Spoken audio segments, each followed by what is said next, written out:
একাদশ শ্রেণীর সিলেবাসে তুল্যাঙ্ক ভার অধ্যায়ের ডুলং পেটিটের সূত্র সংক্রান্ত কতগুলো সমস্যা সমাধান করব। ডুলং পেটিটের সূত্রটি হলো আনুমানিক পারমাণবিক ভর ইন্টু আপেক্ষিক তাপ সমান 6.4 প্রায়। এই সূত্র দিয়ে আমি অঙ্ক করার চেষ্টা করছি। প্রথমে একটি সমস্যার কথা বলছি, দেখো। একটি কঠিন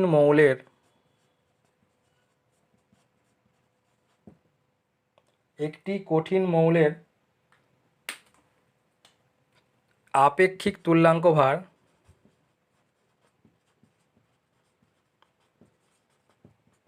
17.8 এবং এর আপেক্ষিক তাপ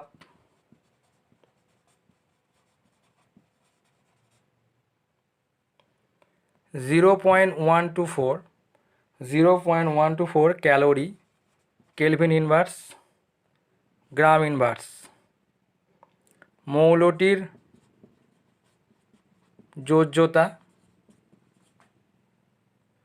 ও সঠিক আপেক্ষিক পারমাণবিক ভর গণনা করো।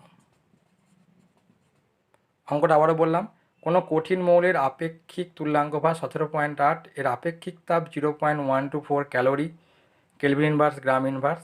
মৌলটির যোজ্যতা ও সঠিক আপেক্ষিক পারমাণবিক ভর গণনা করো। তাহলে প্রথমেই আমি জানছি ডুলং পেটিটের সূত্র প্রয়োগ করছি। ডুলং পেটিটের সূত্র প্রয়োগ করে পাই কি পাই? আনুমানিক পারমাণবিক ভর ইন্টু আপেক্ষিক তাপ কত বলেছে? 0.124 সমান 6.4। অতএব আনুমানিক পারমাণবিক ভর সমান 6.4/0.124। এখান থেকে বেরোচ্ছে 51.61। অর্থাৎ আনুমানিক পারমাণবিক ভর, নাকি এ দিয়ে লিখছি, এ সমান বেরোলো 51.61। আবার তুল্যাঙ্ক ভার, আপেক্ষিক তুল্যাঙ্ক ভার বেরিয়েছে। আপেক্ষিক তুল্যাঙ্ক ভার সমান ই ধরেই বলছি 17.8। সূত্র বলে এ সমান ই ইন্টু ভি, অর্থাৎ ভি সমান এ বাই ই। 51.61/17.8। কাছাকাছি পূর্ণ সংখ্যা 3, যেহেতু যোজ্যতা পূর্ণ সংখ্যা হয়, অতএব মৌলটির যোজ্যতা সমান 3। যোজ্যতা 3, তুল্যাঙ্ক ভার 17.8, অতএব মৌলটির পারমাণবিক ভর 17.8 × 3 53.4। এই ক্যালকুলেশন করে আমি তার সঠিক পারমাণবিক ভর গণনা করলাম। আরেকটি সমস্যা লক্ষ্য করো। এম ধাতুর ক্লোরাইডের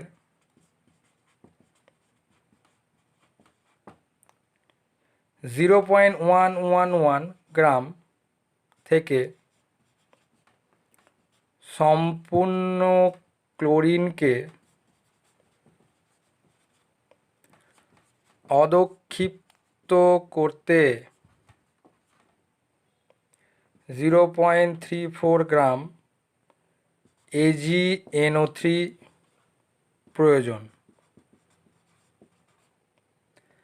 ধাতুটির আপেক্ষিক তাপ 0.152 ক্যালোরি পার ডিগ্রি সেন্টিগ্রেড পার গ্রাম হলে ক্লোরাইডের সংকেত নির্ণয় করো।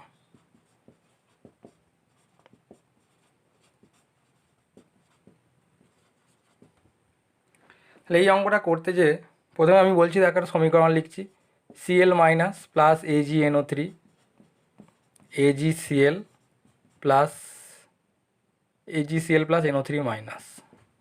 Cl এর মধ্যে লিখছি 35.5, আর এখানে লিখছি দেখো 108 প্লাস 14 প্লাস 48 170। এখানে লিখতে পারি 170 গ্রাম AgNO3 35.5 গ্রাম ক্লোরিনকে অদক্ষিপ্ত করে। তাহলে 0.34 গ্রাম 0.34 গ্রাম যেখানে আছে 0.34 গ্রাম AgNO3 35.5 ইন্টু 0.34 বাই 170 গ্রাম ক্লোরিনকে অদক্ষিপ্ত করে। এখান থেকে আসছে 0.071 গ্রাম ক্লোরিন। ধাতব ক্লোরাইডের ওজন হচ্ছে কত? 0.111 গ্রাম। ক্লোরিন 0.071 গ্রাম। ধাতু কত আছে? 0.111 মাইনাস 0.71 গ্রাম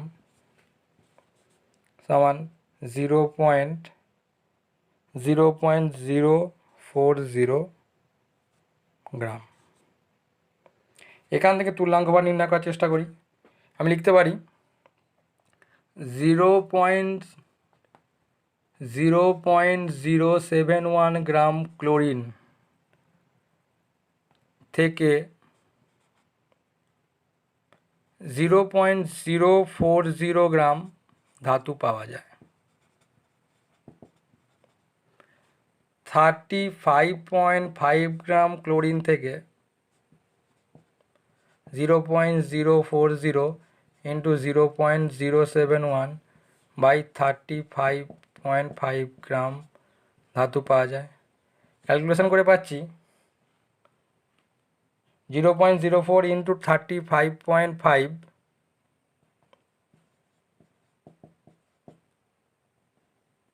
বাই 0.071। এখান থেকে ক্যালকুলেশন করে পাচ্ছি 19.94। অতএব ধাতুটির তুল্যাঙ্ক ভার প্রায় 19.94 ধরেন, প্রায় 20 লিখছি, তুল্যাঙ্ক ভার বেড়ে গেল 20। এরপর ডুলং পেরিটের সূত্র প্রয়োগ করব।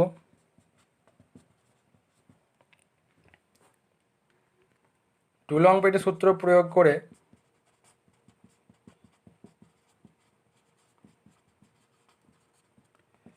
আনুমানিক পারমাণবিক ভর সমান 6.4 বাই আপেক্ষিক তাপ 0.152। এখান থেকে ক্যালকুলেশন করে পাচ্ছি 42.10। তাহলে এ সমান বেরিয়ে গেল 42.10, ই পেয়েছি 20, অতএব ভি বেরোবে কত? এ বাই ই সমান 42.10 বাই 20 প্রায় 2। অতএব ধাতুটির যোজ্যতা সমান হলো 2। আমাকে চেয়ে ধাতব ক্লোরাইডের সংকেত, তাহলে ধাতুটা যদি এম হয় তার যোজ্যতা হলো 2, আর সিএল তার যোজ্যতা হলো 1। অতএব ক্লোরাইডের সংকেত হলো MCl2। এরপর স্থূল সংকেত সংক্রান্ত একটি সমস্যার সমাধান করব। সেটা হলো একটি হাইড্রোকার্বনে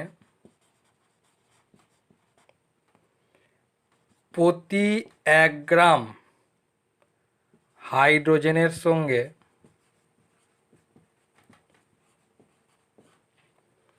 10.5 গ্রাম কার্বন যুক্ত থাকে। 127 ডিগ্রি সেন্টিগ্রেড উষ্ণতায়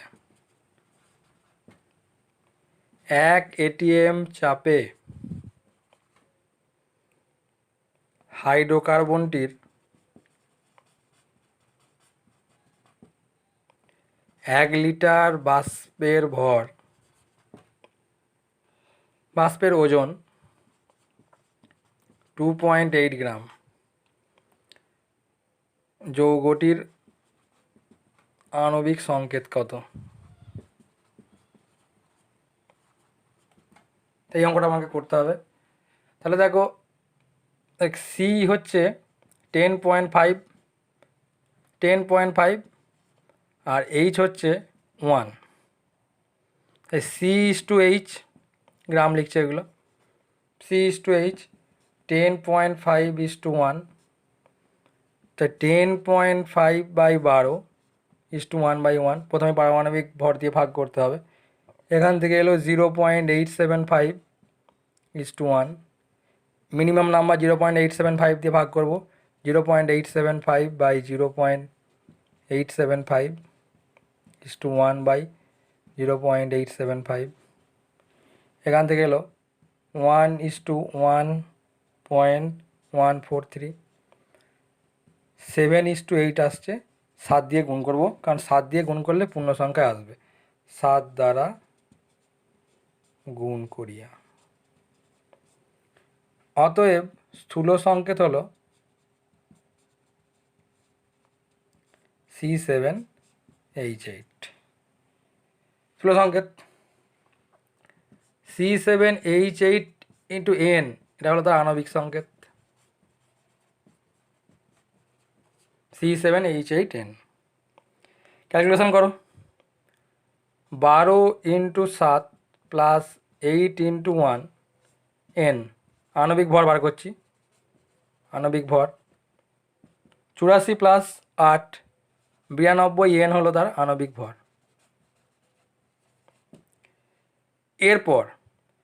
এরপর অঙ্কটাকে তার আণবিক ভর আমি ক্যালকুলেশন করে বার করব।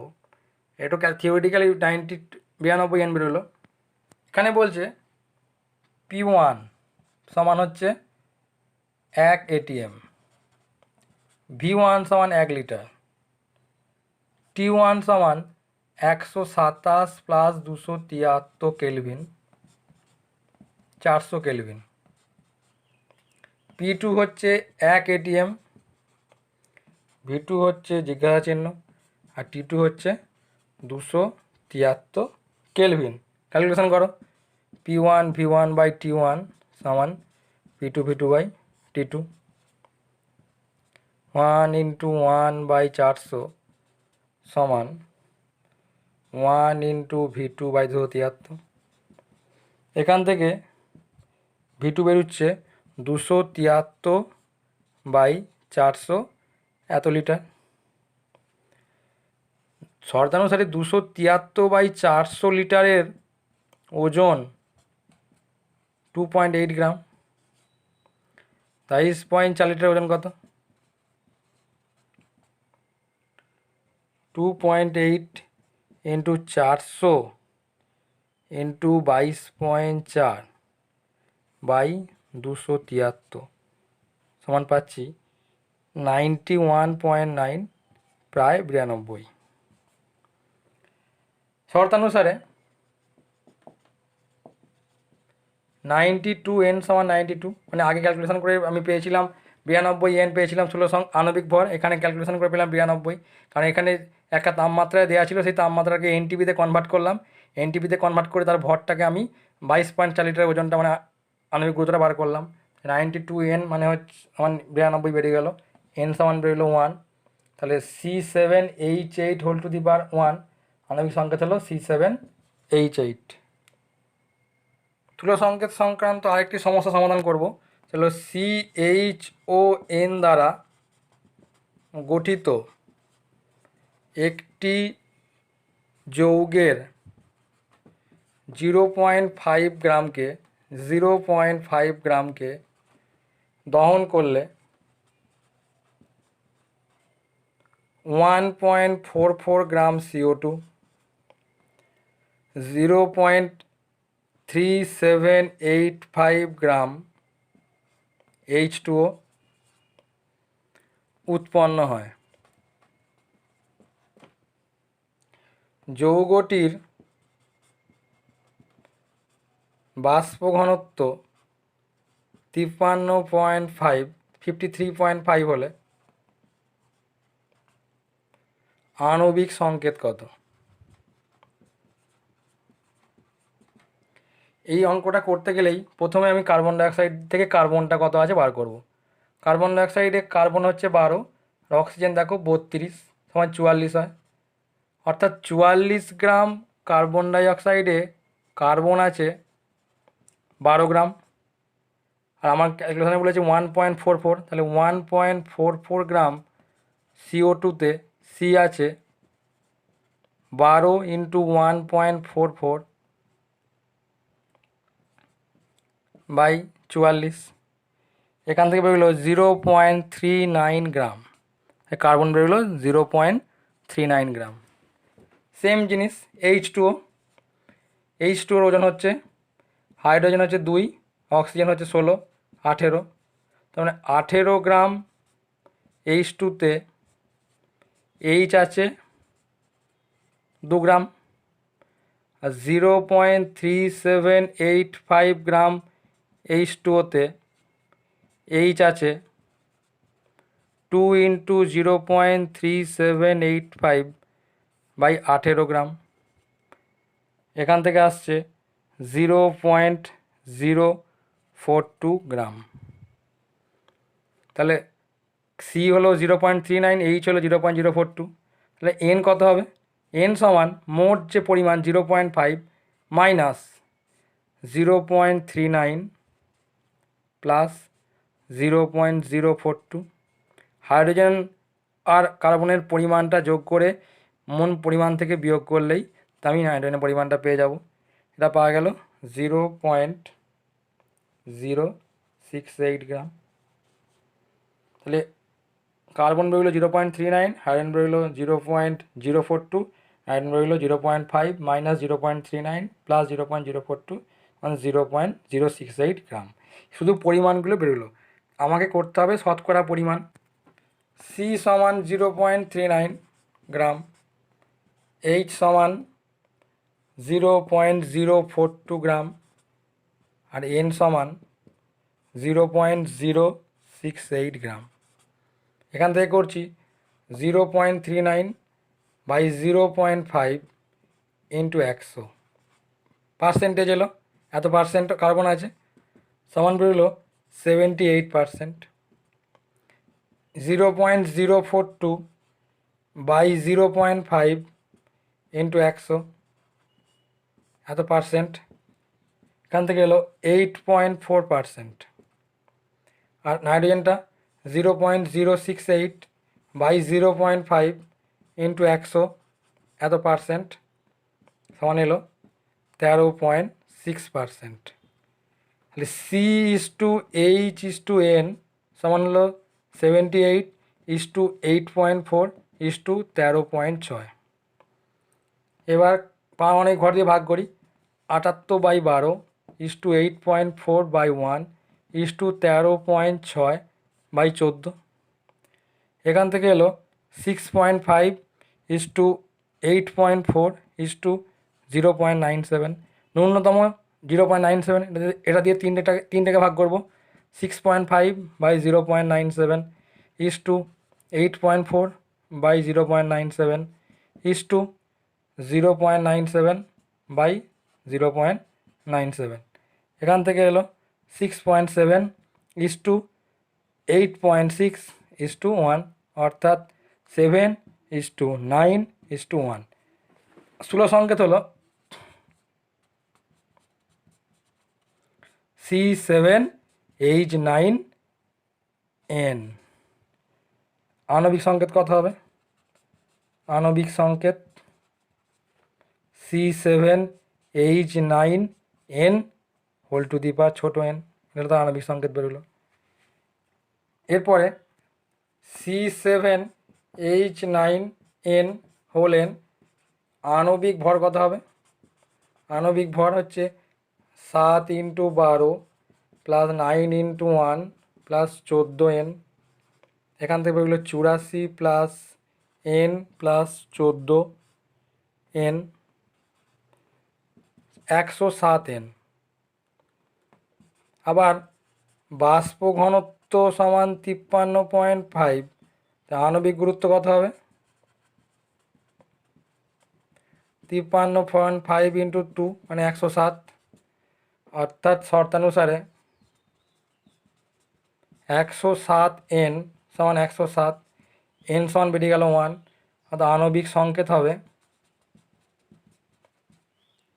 C7H9n হোল টু দি পাওয়ার 1, মানে C7H9n।